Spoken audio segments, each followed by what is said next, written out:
I'm using a throwaway because my ex and I both regret it. I'm a 23-year-old guy, and until recently, I was with my girlfriend C, also 23.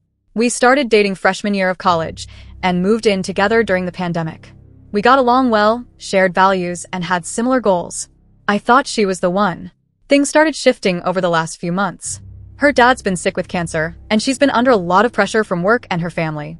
She started drinking more. Nothing dangerous, but the problem is how she acts when she drinks. She gets mean, says cruel things.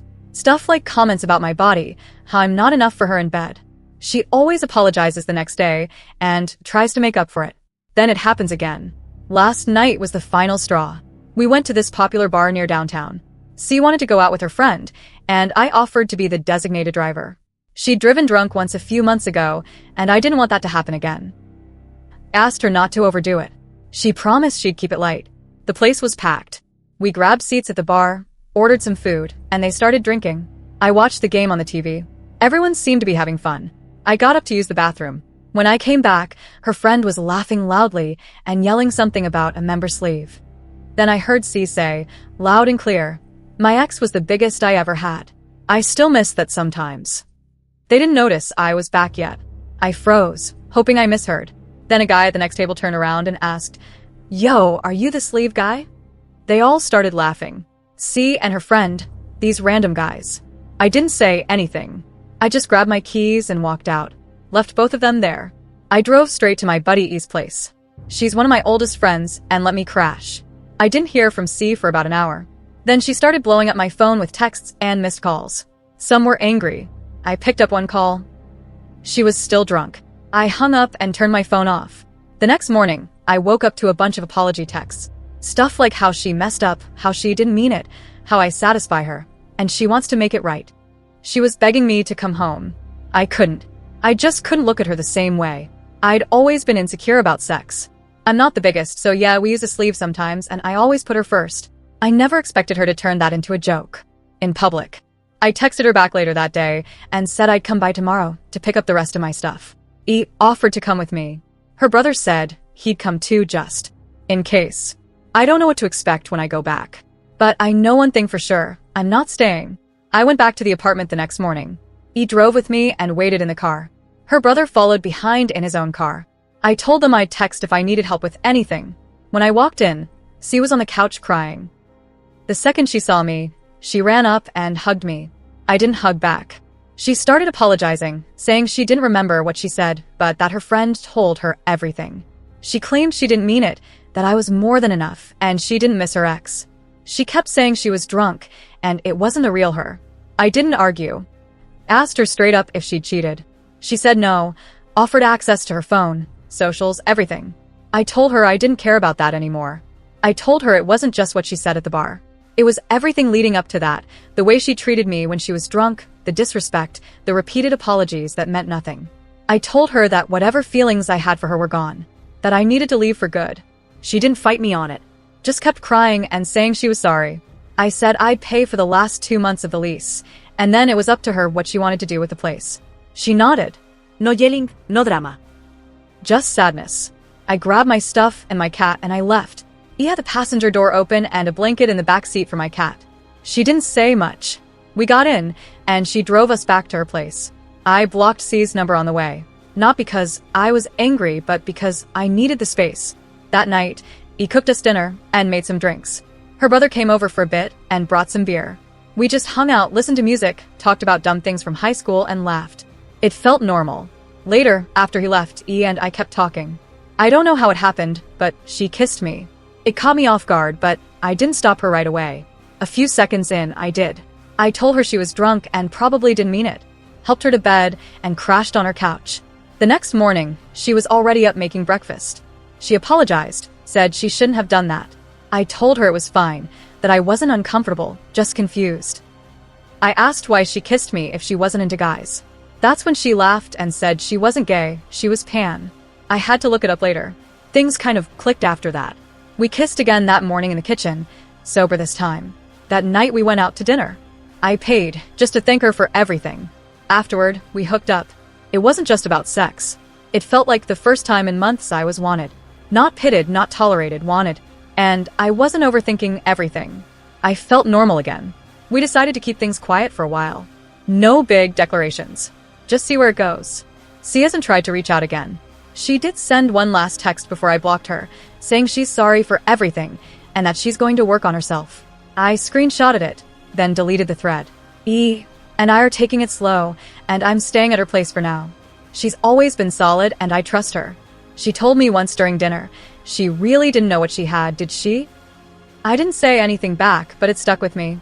That bar night should have broken me. Instead, it got me out of a toxic loop. I don't think I'll ever fully forget it, but I'm not stuck in it anymore. Thanks to everyone who gave advice. It helped more than I expected. Next story. 3 years ago, a woman named Cassie, 32F, and her son Kenny, 13M, moved into the apartment next to mine.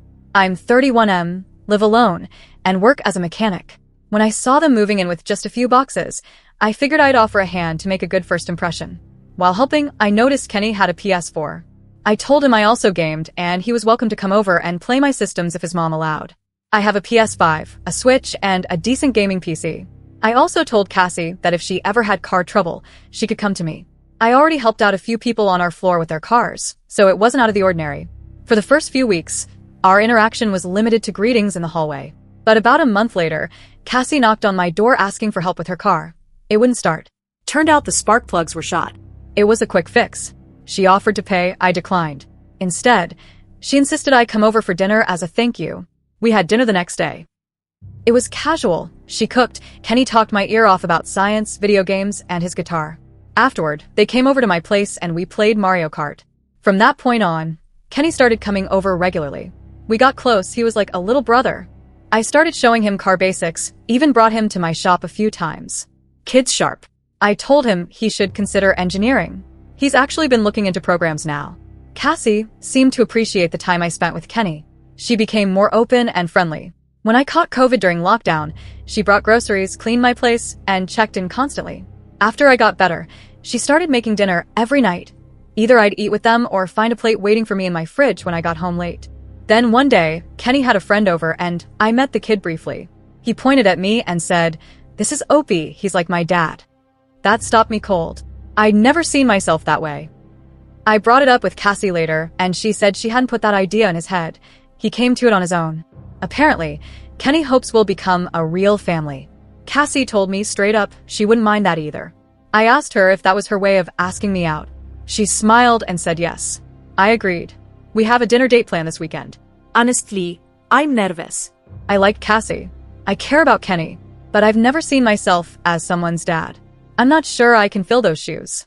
I don't want to mess this up. The week leading up to the date was tense. Cassie acted more affectionate than usual during our regular dinners, smiling more, brushing her hand against mine, making light comments. Kenny didn't notice. He was usually glued to his phone. Cassie then casually told him he should spend the weekend at his grandparents'. He pushed back a little, but she insisted. Saturday night, I knocked on her door. She opened it in a dress I'd never seen her wear before. I made a joke asking if it was for me, and she laughed. That broke the tension a bit. The walk to the restaurant was quiet at first, but then she grabbed my hand and held it.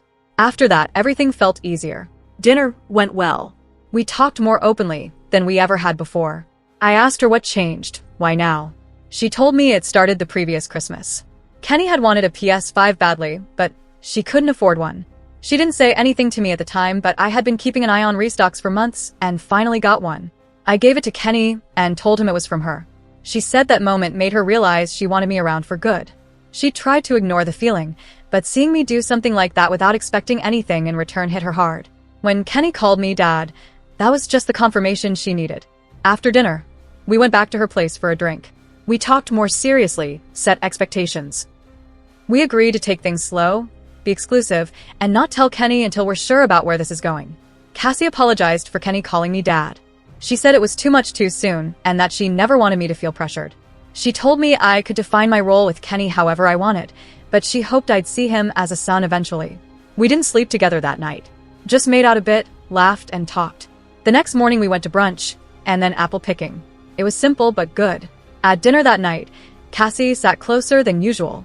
She kept nudging my leg under the table with hers. I didn't say anything, and Kenny didn't notice. He was too busy talking about school. A few days later, we spent Thanksgiving with her family. Her mom had always liked me. As soon as she saw us together, she pulled us aside and asked if we were dating. We tried to deny it, but she wasn't buying it. Eventually, we admitted it. She hugged me like I'd won a prize. Cassie's dad was more reserved, but he was kind. While I talked with him, Cassie kept messing with me under the table, foot on my leg, making me lose my train of thought. Her dad noticed. I blamed it on heartburn. Kenny still doesn't know. We've been working on restoring an old car together, so his mind's elsewhere anyway. He's also apparently got a crush on someone, which takes up most of his attention. Today, while I was at work, my boss called me into the office. I thought I was in trouble. Instead, there was a bouquet of roses on his desk. From Cassie. The card just said, "Just because, love, GF." My coworkers have been roasting me nonstop since they found out. I didn't care. I couldn't stop smiling. I didn't buy her a ring or anything like that, but I did start planning a surprise weekend trip. Something small, but thoughtful. I don't know where this ends, but I think for the first time, I actually want to find out. Next story. 3 years ago, I, 30M, met Jean, 28F, at a rec soccer league in Brooklyn. We clicked right away and became part of a close-knit friend group. Another guy, Luke, 30M, a corporate lawyer, was also part of this group. He was charming, had a lot going for him, and clearly liked Jean. I liked her too. A lot. Over the next year, our friendships deepened. Jean and I got close, talking outside of games, texting, sharing memes. Typical stuff. I caught feelings. Serious ones. I wasn't sure if I should risk our friendship, but I eventually told her I wanted to explore something more. She said she loved me, but as a friend. Claimed she wasn't looking for a relationship at the time. I accepted that and backed off. A month and a half later, she started dating Luke. No drama, no blow-up, but yeah, I got the message loud and clear. She wasn't against relationships. She just didn't want one with me. Oddly enough, that helped. The romantic part of me just shut off. If someone doesn't want me the way I want them, I check out. It's how I'm wired. I didn't hold a grudge. I stayed in the group, and we all kept hanging out. But my career took off. I got promoted to CFO at my firm, and the soccer league became less of a priority. I left the team, but Jean and I stayed in touch. She even became good friends with my sister, Emma, 31F, which made me genuinely happy. Jean and Luke would join us for drinks, birthdays, bar crawls. It was all good. Until 4 months ago, Jean and Luke broke up. I assumed it was mutual until Emma and Jean started telling me more. Apparently, Luke had been abusive for a while, emotional and psychological at first, but eventually physical. Jean showed us bruises. Pictures. It was a lot to take in. She started spending more time with us again. She seemed better, more grounded. I thought she was recovering and I figured therapy would help, but didn't push it. Then last weekend happened. We were in my apartment, drinking wine, laughing about all the strange people I've dated in NYC. Jean did this over-the-top impression of a girl I went out with who used to meditate with her cat. We were both tipsy. My apartment is small, Manhattan small, and at one point, we were both standing in the kitchen inches apart. I'm pretty sure she kissed me. 7 to 10 seconds, tops. I stopped it. Joked that the wine must have hit hard. She laughed, left early. Next morning, she was at my door. She told me she was in love with me. Said she regretted not saying yes when I confessed years ago, and that she wanted to try now. That it was always me. I told her the truth. I love her as a friend, but I'm not in love with her. I didn't think it would work. She asked if I was rejecting her because she rejected me back then. I said no, but the truth is, maybe. I want someone who's as into me as I am into them. That wasn't her, not back then. She didn't take it well. Said she needed time. Said maybe we should never see each other again. Honestly, that stung. I stayed her friend after she turned me down. I didn't disappear. But now that I say no, she wants to cut me off? Emma was upset too. Said Jean had been through hell, that Luke manipulated her, and I was punishing her for something she didn't really choose. I don't think that's fair. But I also don't know what to do. I don't want to lose either of them. The day after everything blew up, I had brunch with my sister Emma. I showed her a thread I'd written summarizing the whole situation. She read the whole thing in silence, then said she understood my side better now. She apologized for pushing her views so hard and told me she was going to support me no matter what. She also agreed that maybe the best path forward was space, some clean distance between me and Jean. So that's what I did. For about 2 weeks, I didn't contact Jean. Things felt calmer. I started to accept that maybe this friendship, at least in its old form, was done. Then one night, I went to a birthday party in Brooklyn. Nothing crazy, just drinks and cake with some friends. Around midnight, I Ubered home. 15 minutes after I got inside, the front desk rang me. Should we let Jean up? I hesitated, but said yes. She came up looking better, healthier than I'd seen her in a while. She hugged me, said she missed me, and asked if we could just hang out. Said she saw me tagged in a party story on Instagram and figured it was time. We ended up drinking a couple of beers and talking about everything, our jobs, politics, the Mets. Like old times. In the kitchen again. Another kiss. I didn't stop it this time. She spent the night. The next morning, I picked up coffee while she was still asleep. When I got back, she was in the shower. I sat on the edge of the bed, trying to figure out what I was going to say. When she got out, she beat me to it. She said she knew I might be confused, knew how it might feel like she was only with me because she needed a rebound. She told me none of that was true. She said she loved me, for real, and wanted to do whatever it took to prove it and make us work. I told her the truth again. I was confused. I didn't feel what she thought I felt. I didn't think we were on the same page. She cried and asked what she could do to change that. I told her we needed space for real this time. I said if we're meant to be in each other's lives, we'd figure it out down the line. But not now. She cried again, nodded, and left that afternoon. I haven't seen her since. She sent a few texts over the next week. First asking if she could come over, then saying she understood, then finally saying I was making a mistake. I didn't reply. After the third message, the text stopped. I started moving on. Professionally, things were intense. As CFO, I was finalizing a major acquisition deal with a competitor. Long hours, late nights, and lots of negotiation. I'd been working with their legal counsel, Claire, 33F, for the better part of a year. We'd gotten to know each other well, and I'd caught feelings for her too. I even tried asking her out months ago, but she shut it down immediately. Said it'd be wildly inappropriate given our working relationship, and she was right. But the moment the deal closed, literally within 60 seconds of the announcement, I asked again. She said yes. The date was perfect. We'd both been waiting. She told me how hard it was to keep things professional when we clearly clicked. I told her the same. She ended up staying over that night, and we've been seeing each other since. Then Jean found out. 2 days later, Claire got a message on LinkedIn from a stranger. Thought it was a recruiter at first. But the message said, I know you're seeing Adam. Can we talk? Claire was confused. Didn't respond. Jean messaged again. Told Claire I was emotionally manipulative, a serial dater, that I hurt women, used them, and left them. Claire showed me the messages over coffee the next day. She said she liked me, but didn't want to get involved in something messy.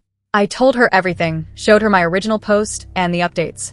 She was quiet for a long time, but finally said she'd give us a chance. We both blocked Jean on everything. I asked Emma to do the same. She did. She's completely freaked out by Jean now too. I'm angry. I feel like Jean crossed a line that you can't uncross. I get that she's been through a traumatic relationship. I get that she might be processing things in a warped way. But she wasn't always like this. And I can't excuse what she did. I don't expect to hear from her again. I don't plan on reaching out. I don't think we can be friends anymore, not ever again. And that sucks. But it's the reality. Thanks to everyone who warned me about this before. I ignored it. I shouldn't have. I'm moving forward with Claire. I don't know what the future holds, but at least I'm walking towards something, not looking back. Next story. I'm 28F and getting married next month. My dad wasn't invited, and now he's trying to get in touch. I think I should explain why. My parents divorced when I was 6. My dad cheated on my mom with the woman who became my stepmother. After the divorce, I lived with my mom, but I spent holidays and school breaks with my dad. When I was 8, my half-brother Jake, he's 20 now, was born. Every time I visited my dad's house, I was expected to take care of Jake. It wasn't occasional babysitting. I was basically his full-time caregiver during breaks. When I was about to start high school, my mom had to move abroad for work. I moved in with my dad full-time. That's when things got worse. My stepmom wasn't awful. She tried to include me in things, but she did whatever my dad said, no questions asked. My dad treated me like I didn't belong. I was just there. He never included me in family outings. He'd go out with my stepmom and Jake and leave me behind. One time when I was 14, he said we were all going to Disney. I packed and got excited. The night before the trip, he told me he wanted it to be a family moment with just Jake. I stayed home alone. This wasn't a one-time thing, beach days, zoos, restaurants. Always them.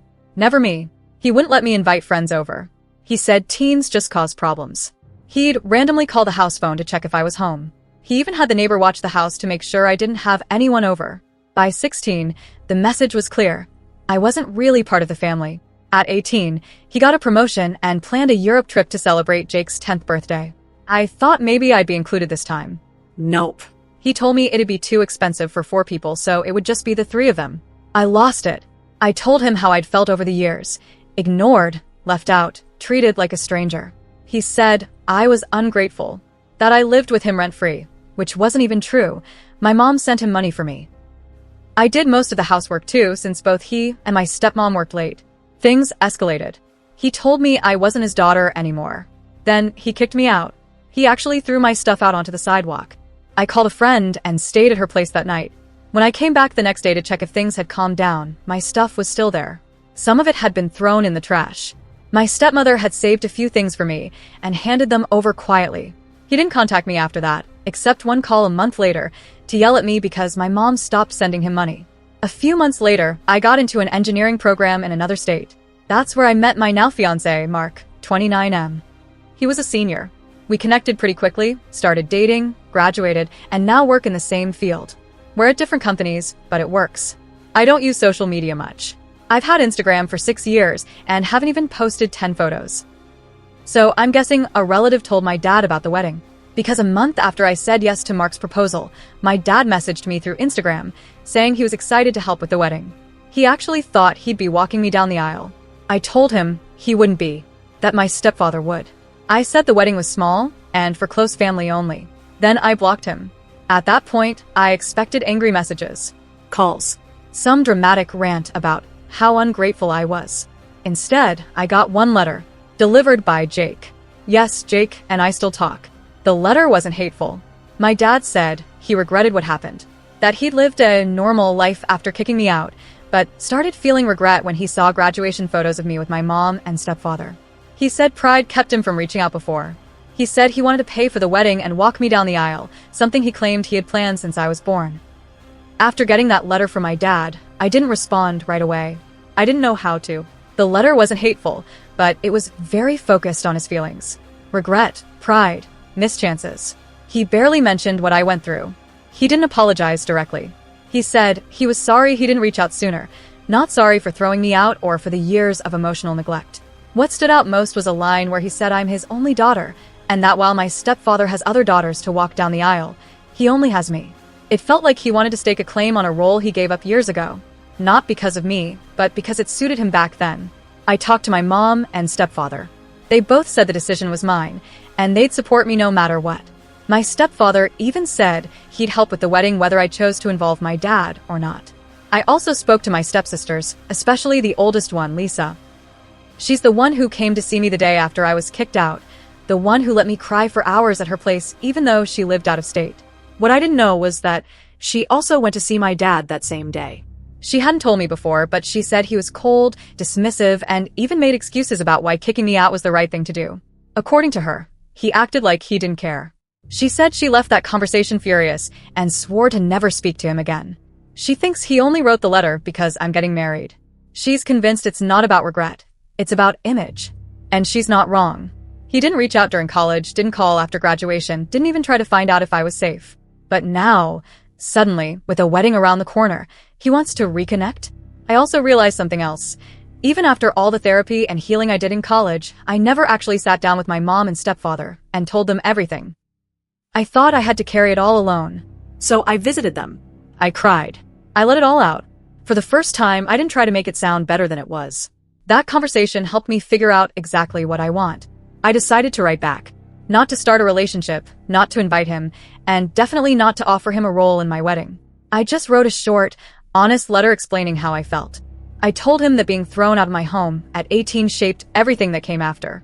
I told him that my stepfather, not him, will be walking me down the aisle, and that it's not up for discussion. I didn't insult him. I didn't try to argue. I made it clear. This wedding is mine and Mark's, and it's not about redemption arcs. I also told him I don't want any financial help. I don't want a gift. I don't want a second chance, not right now. If he truly wants to reconnect, he can reach out after the wedding through Jake. But it'll be on my terms, at my pace. And only if I want that, too. The wedding is coming soon. Jake is invited, and he'll be allowed to take pictures. We're also hiring security, just in case my dad decides to show up. Mark supports my decision. So does Lisa. So, does everyone who's actually been there for me these past 10 years? I don't know what kind of reaction my dad will have. I honestly don't care. What matters is that I finally stood up for myself, without guilt, without second guessing. And when I walk down the aisle, it will be with the man who chose to be my father, who showed up for me when it counted. That's the family I'm celebrating. That's the life I'm building. And that's enough.